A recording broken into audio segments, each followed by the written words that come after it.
கிண்டியில் உள்ள வன்னியர் சங்க கட்டிட விவகாரத்தில் சென்னை உயர்நீதிமன்றம் பிறப்பித்த உத்தரவையே பின்பற்ற வேண்டும் என்று அரசுக்கு உச்சநீதிமன்றம் உத்தரவிட்டுள்ளது. சென்னை அடுத்த பரங்கிமலையில் வன்னியர் சங்க கட்டிடம் என்ற பெயரில் கட்டப்பட்ட கட்டிடம் ஆக்கிரமிப்பு என கூறி பல்லாவரம் வட்டாட்சியர் சீல் வைத்தார். இந்த நடவடிக்கைக்கு எதிராக வன்னியர் சங்கம் சார்பில் சென்னை உயர்நீதிமன்றத்தில் வழக்கு தொடரப்பட்டது.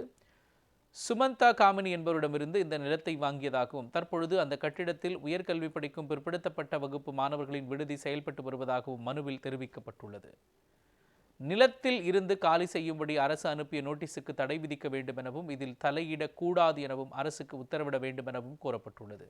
மனு விசாரணைக்கு வந்தபொழுது கட்டிடத்தை இடிக்கக்கூடாது எனவும் நிலத்தை மீட்பது தொடர்பாக அரசு பிறப்பித்த உத்தரவை ரத்து செய்தும் நீதிபதிகள் தீர்ப்பளித்தனர். இதனை எதிர்த்து தமிழ்நாடு அரசு தாக்கல் செய்த மேல்முறையீட்டு மனு உச்சநீதிமன்றத்தில் விசாரணைக்கு வந்தது. அப்போது விரிவான விசாரணை நடத்த வேண்டும் என கூறிய நீதிபதிகள் சென்னை உயர்நீதிமன்றம் பிறப்பித்த உத்தரவையே பின்பற்ற வேண்டும் என அரசுக்கு உத்தரவிட்டனர்.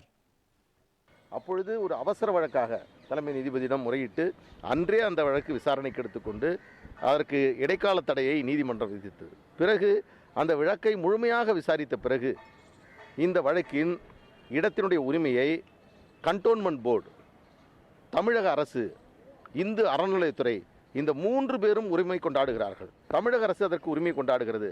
எனவே இந்த 3 பேரும் இது தொடர்பான உரிமை கொண்டாடக்கூடிய வேளையில் நில ஆக்கிரமிப்பு சட்டத்தின் கீழ் அப்புறப்படுத்துவது சரியல்ல, முறையல்ல என்று கூறி வன்னியர் சங்கத்தினுடைய அந்த கட்டிடம் தற்பொழுது இருக்கக்கூடிய நிலை தொடர வேண்டும் என்பதை தெளிவுபடுத்தி உயர்நீதிமன்றம் இந்த தீர்ப்பை வழங்கியது. இதனை எதிர்த்து தான் தமிழக அரசு மேல்முறையீடு செய்தார்கள்.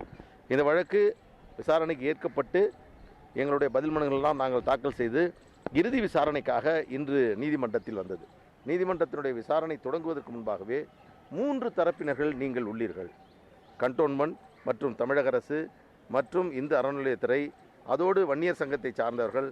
எனவே உங்கள் 4 பேரையும் இதை விசாரித்து இந்த நேரத்தில் முடிவெடுப்பு என்பது இப்பொழுது போதிய கால அவகாசம் இல்லை என்று கூறி இந்த வழக்கை மேல்முறையீட்டு வழக்காக, அதாவது உச்சநீதிமன்றத்தில் சொல்வார்கள் லீவ் கிராண்ட் பண்ணி அனைவரையும் கேட்டு தீர்ப்பு வழங்க வேண்டும். எனவே இந்த வழக்கை நாங்கள் இதற்கு அந்த வழக்கு மேல்முறையீட்டுக்கு லீவ் கிராண்ட் பண்ணி மேல்முறையீட்டு வழக்காக மாற்றி பிறகு ஒரு நாளில் விசாரிக்கலாம் என்று